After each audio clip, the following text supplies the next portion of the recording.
大家好，这段影片带你走进美国参议院现场。路易斯安那州参议员约翰 ·C. 肯尼迪在院会上谈到今年明尼苏达爆出的福利诈欺争议。他指称多个由联邦资金支持的计划被人滥用，包括儿童餐计划、无家可归者安置和自闭症儿童服务，金额庞大，并批评州政府监管不力与政治干预。部分内容来自检方调查与媒体报道，已有人被起诉、定罪，也有仍在查证的说法。接下来一起听他在议场上的完整发言。Mr. President, as you well know, the American people are the most generous people in the entire world. In our country, when you are hungry, we feed you. When you are homeless, we house you. When you're too poor to be sick, we'll pay for your doctor. We spend trillions of dollars a year helping our friends and neighbors who are less fortunate than we are. And that's rare in this world. I've been all over our wonderful world. You have too, Mr. President. And in many countries, if you get down on your luck,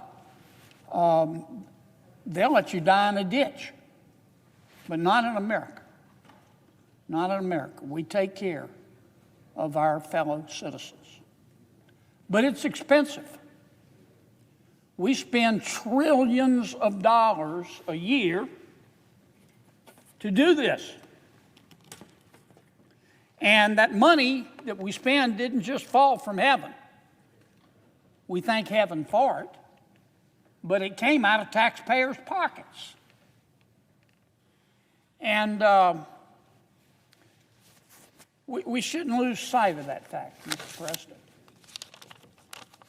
Now, that's why I get so irritated. Irritated is the wrong word. Angry.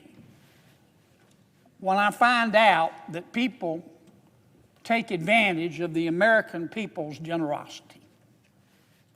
It makes me want to knee someone in the groin. It just makes me furious. And I think the American taxpayers feel the same way. What I'm about to tell you, Mr. President, let me apologize in advance, is deeply disgusting. It's deeply disgusting. I mean, it is clown world on steroids. And when I first read about this, Mr. President, I read it a second time because I experienced slack-jawed astonishment. And when I read it a second time and I realized it was true, I just wanted to run away screaming. What am I talking about, Mr. President? We have discovered, the federal prosecutors have discovered, that for the last 5 years, there has been massive welfare fraud in the great state of Minnesota. Massive. Over $1 billion of American taxpayer money has been stolen. Just stolen. They can call it fraud, but a better term would be stealing. And this fraud has been centered in the Somali community in Minnesota. Now, I'm not here to criticize the Somali community. I'm here simply to describe what happened. The Somali community in Minneapolis is about 80,000 people. They're centered around Minneapolis. And let me say it again. I'm not here to denigrate the Somali people or people of Somali ancestry just because of the actions of a few.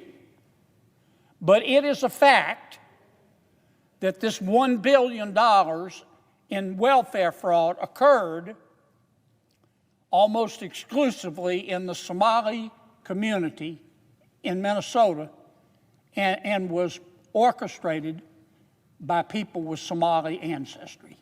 That's a fact. Facts aren't racist. Facts are facts.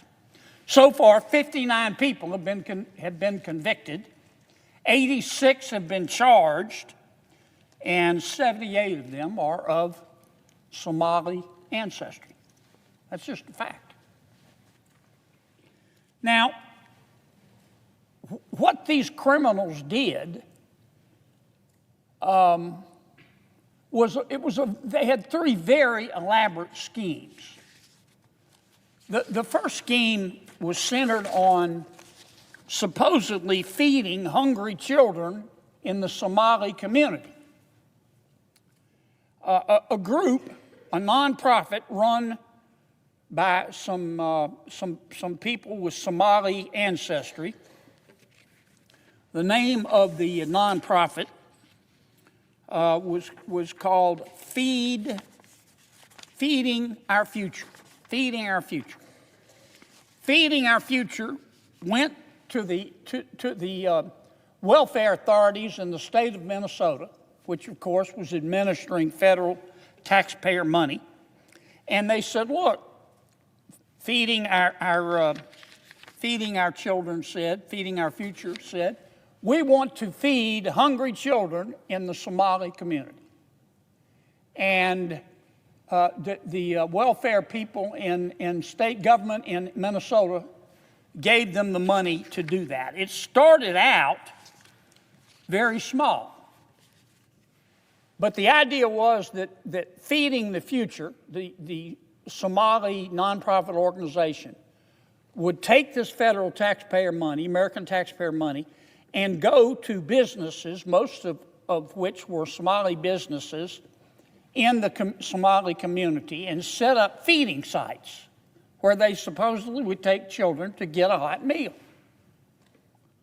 On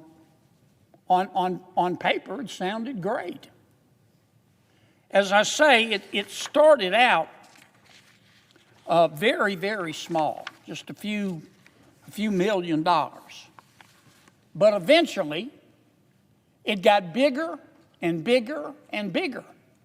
And more businesses in the Somali community signed up to be feeding sites. And Feeding Our Future, the Somali nonprofit, kept going back to the Social Services Department in Minnesota saying, "We need more money, we need more money." And at the height of the fraud, they were spending about $100 million a year. Not over the lifetime of the program, $100 million a year. There's just one problem. There were no hungry children. There were hungry children. They just weren't getting any of the money.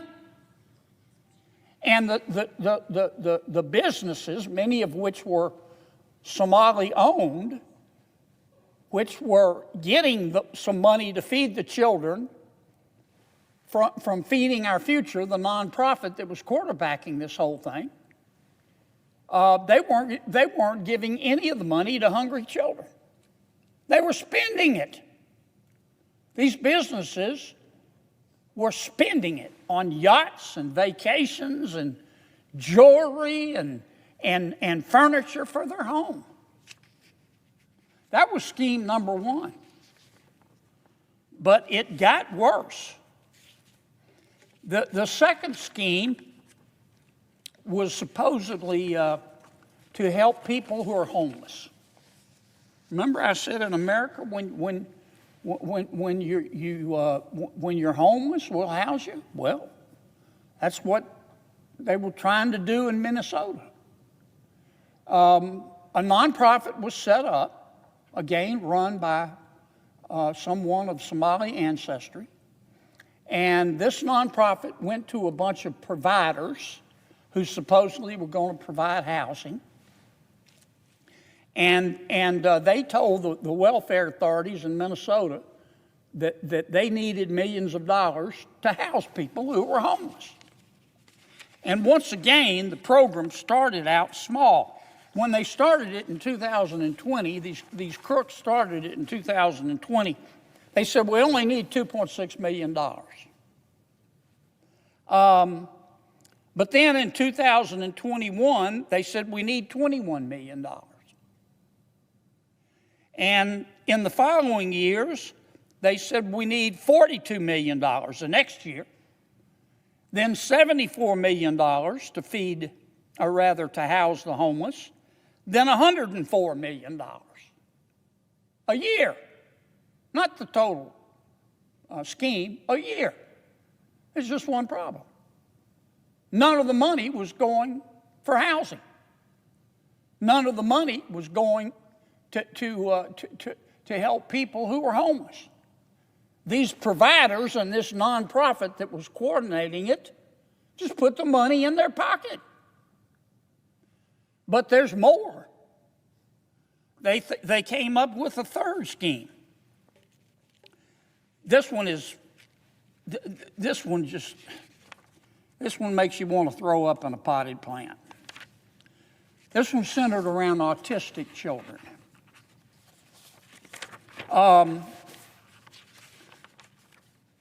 Once again, in this third program, a group of providers, supposedly medical providers, got together and they went to the welfare authorities in Minnesota and said, we need money to help autistic children.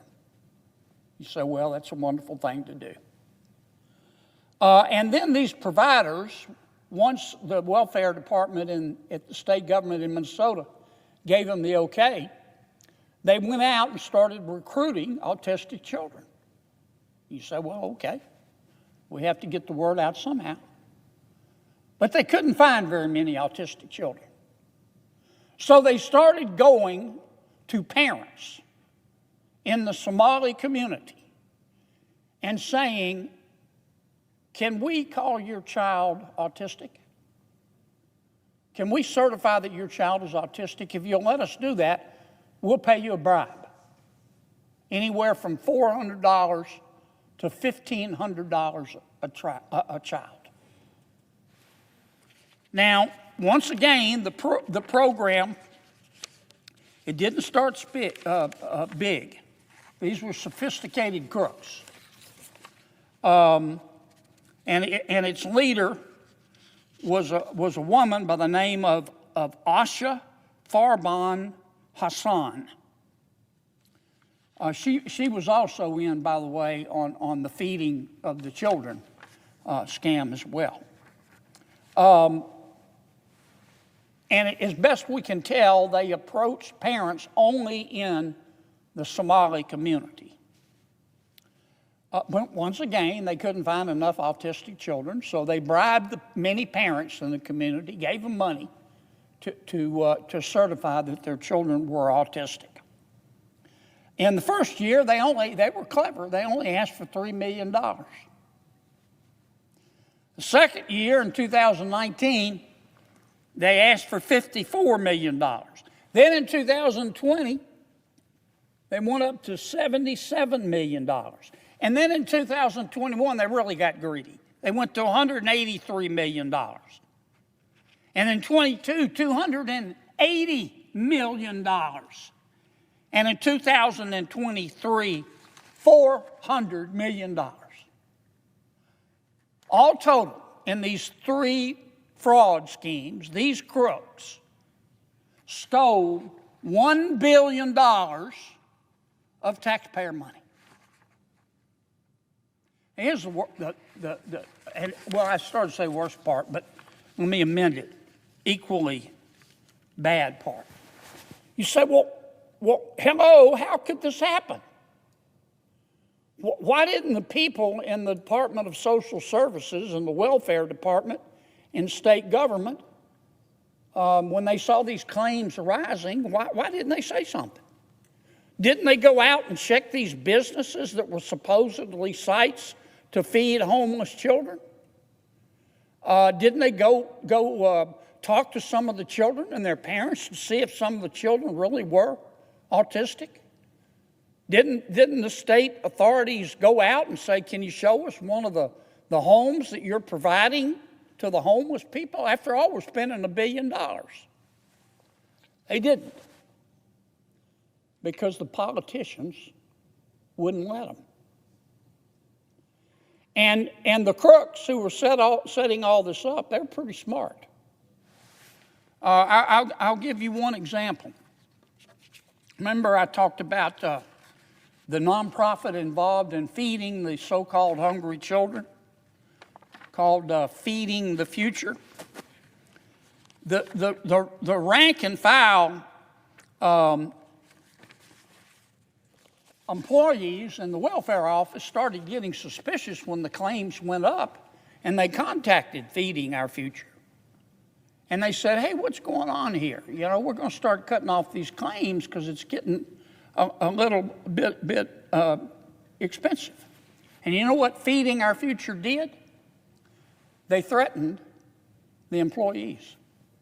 They said, if you cut off our money, they sent them an email, and they did it by phone. They told the state agency that failing to promptly approve new applicants from minority-owned businesses would result in a lawsuit, feeding accusations of racism that would be sprawled across the news. Feeding Our Futures went to the state and said, if you stop giving us this money, we're going to call you racist and we're going to sue you. And you don't want to be in the news. Now, here's what, and you say, well, why didn't the employees do something? They did. They told the people higher up, the people with the flags in their office. And you know what they did? Nothing. You know why? Well, here's what the legislative auditor in Minnesota said. He said that the threat of litigation and the negative press affected how the state politicians use their regulatory power.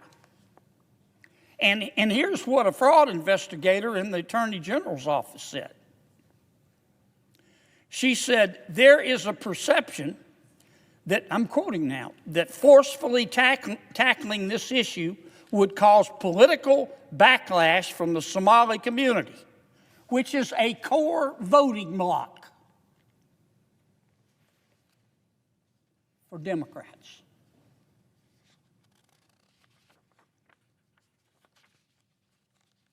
And in fact, one of the other witnesses in the fraud investigation said, look, told the prosecutors, let me just give you a cold dish of truth.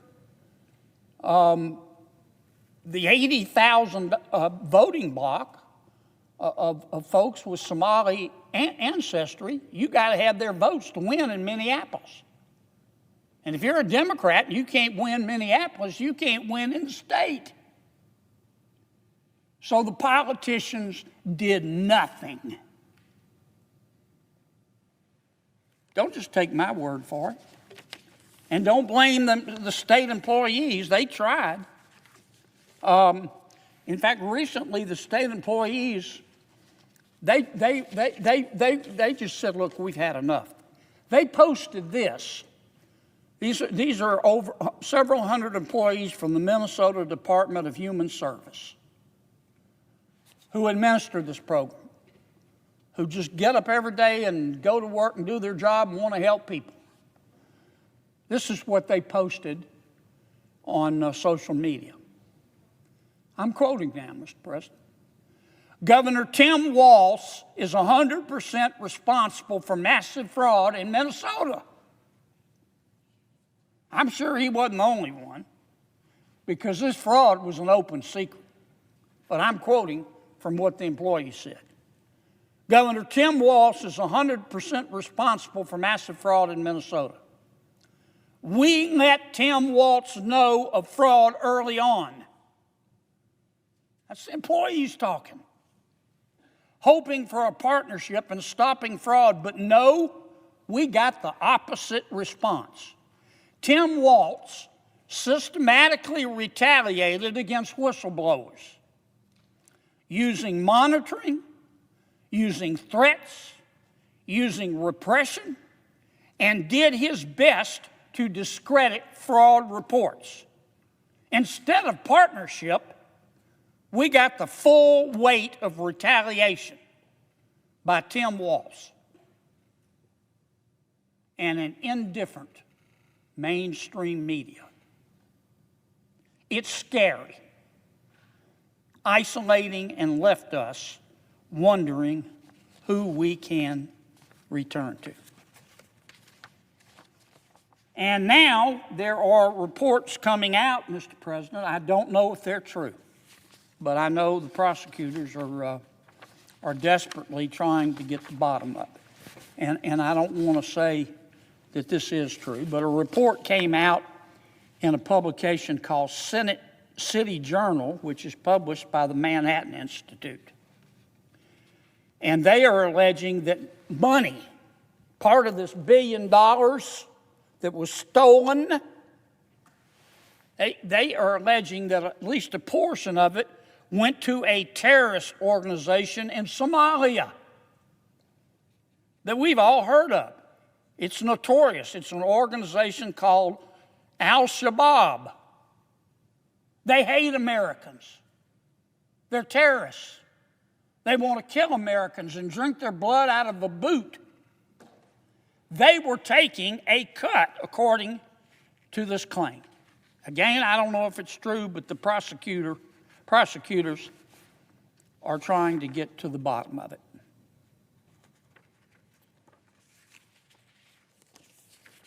Now, there's been a lot of allegations about racism in these reports. They're saying, oh, you're just picking on the Somali community. I'm not. And I don't think the American people are. I think what they're picking on are crooks. They're picking on crooks. Everything I just gave you are facts, Mr. President. It has nothing to do with race. But it is a fact that these $1 billion schemes were cooked up by leaders in the Somali community in Minneapolis and in Minnesota. And it is a fact that most of the businesses that participated in this fraud and this thievery were run by people of Somali ancestry. I'm not saying that's a good thing. I'm not saying it's a bad. That's just a fact. And I don't think we ought not to talk about it. And it is a fact that the kickbacks paid to parents to allow their children to be signed up as autistic, in order to get the federal taxpayer money, the parents were of Somali ancestry. It doesn't give me any pleasure to say that, but it is a fact. And it is a fact that the politicians, not the employees, the rank and file employees and the welfare offices, but the politicians in Minnesota let this happen. It is disgusting, Mr. President. Disgusting. We're trying to put together a budget right now.